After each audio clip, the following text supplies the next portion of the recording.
From Local 10 News, this is breaking news. All right, we are working a developing story out of North Miami after a police-involved shooting that happened yesterday on Monday. Video had surfaced of that police-involved shooting. A man who was actually laying on his back with his hands extended, still shot by police, of course, causing a lot of controversy. We have been waiting to hear from the North Miami Police Department.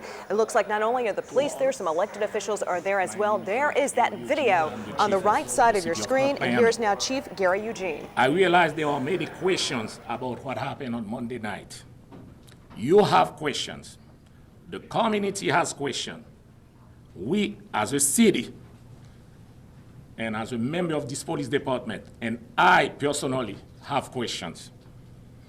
I assure you, we will get all the answers. At my request, as of yesterday, the Florida Department of Law Enforcement is taking over this investigation.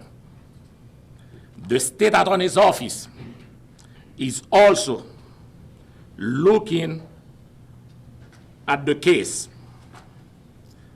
Breaking in an outside agency shows our commitment to transparency and objectivity in a very sensitive matter. Once both of those agencies have concluded their work, the case will be referred back to us for our own internal investigation. Unfortunately, this is part of the normal procedure. What it may seem that it is adding more time to the process, it is indeed the process under Florida law.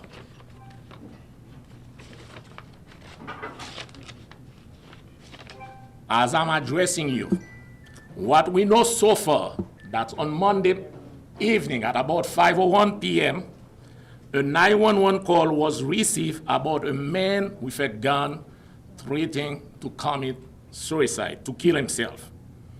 And our officers responding to the scene with that threat in mind. We have witnessed statements there was a gun. We had a 911 call with that same information. However, I want to make it clear, there was no gun recovered. An investigation into a police shooting involved is designed to be methodical and thorough. The law requires us to gather every fact and resolve every question before making a pronounced judgment. This is a process dictated by law, and we are following that process. Let me end by saying, I can assure you, our department is committed to keeping the community safe. As your newly appointed police chief, and with my management, my team in place, transparency and justice for all will be the norm as we're moving forward. Thank you very much for coming. Talk to you later. Chief, who was the officer involved? What do you want to say 4 days now? Yeah. Mike and sir. Can you identify the officer? Unfortunately, understand that FDLE is taking over the investigation, as I mentioned earlier, as yesterday morning. I will refer all questions to FDLE and already spoke to the SAC, and they are expecting any calls will be directed to their departments. Come on, what do you want to share? This is your office. Who is this officer? It's your office. Who was the officer? Was he white? Was he black? Can you Was he tell us- Hispanic? can you tell How us long how has he been long on the he's been department? on Why aren't you Department? releasing his name? How many shots Why were aren't you fired? releasing his name? Yes. Chief, Just tell who him. was the officer? Can you speak about your reaction When to is the your next video? press At conference? the very This certainly least. goes to a cloak of, when will you speak again? When will we hear from you again? Could you just speak to your reaction to seeing that video? All right, you just heard from Chief Gary Eugene from the North Miami Police Department. He's starting that news conference saying he had questions, and now we hear from Frederica, elected official. Let's listen to her. And I do intend to speak with him after this press conference. I didn't get the opportunity before the press conference. But this is not supposed to be happening in North Miami. I mean, North Miami is a city where the police officers and the community gel. So many of our police officers come from the community, live in the community, work with the community. And every month, Congressional District 24 honors the Policeman of the Month at the North Miami Chamber of Commerce luncheon. This has been going on from my office for 20 years. So all of the police officers that we work with, we know them. We trust them. So today, this is like a nightmare to me because I'm just finding out like 30 minutes ago. In fact, I flew to Washington 2 months ago, 6 o'clock in the morning, to be at the White House with Officer Johnson, who was receiving the Valor of Honor with just 6 police officers around the country. And he stood out as an officer that we must honor. So I'm just in shock.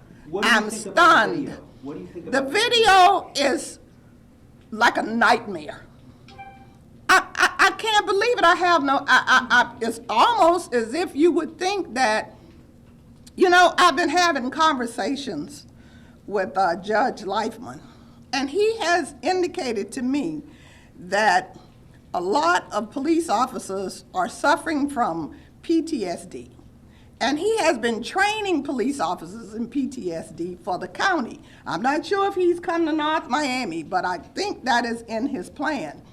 I can't even imagine what I saw today. And I've seen several police shootings. I've analyzed them. I've watched them because I have to work so closely with the police, with my boys, the 5,000 Role Models of Excellence Project. We even have connections when we have events. We have a police band that plays at our events. So we're pro-police. We love the police. We know that when the police breaks down, the country is dissolved. There's no, but today, I'm in shock. I am in total shock of what I saw. I don't know, I spoke with the state attorney's office this morning. The state attorney is in California. I'm expecting a call back from her. While I was on the phone, I got a call from my office that this press conference was taking place. So I hung up the phone and rushed over to the press conference. I intend to continue my conversations with the state attorney's office, with the Justice Department, with the FDLE, and of course with our Chief Eugene. What do you say to the man who was shot? He has my deepest, deepest sympathy. You know, we say to our boys and our men, if you've ever stopped by the police, freeze, don't move. That's number 1 on the brochure that we created with the 5,000 role models to train the boys. What else could we have told him? What could have saved him from being shot? From what I saw, he was lying on the ground with his hands up, freezing, being rational. And he was still shot. So where do we go from here? You just spoke about, in the same sentence, said that his office is all about transparency. And then when asked to name the officer, which certainly would not jeopardize the investigation, he declined. He won't say how many shots were fired. Congresswoman, I'm sorry, but it just appears that he's trickling out information that he wants us to have. Why not come forward? If it was an accidental shooting, why not say so? I think Chief Eugene is brand new. He's receiving directions from someplace else. I'm not sure where. I don't know if it's from the Florida Department of Law Enforcement. I don't know whether it's the Justice Department. I don't know whether it's the state attorney's office. But evidently this is what he was told to do, to come out, because they didn't even want me to speak Do you think at they the should press be conference. But I was. Excuse me, Congresswoman. Thank you very much.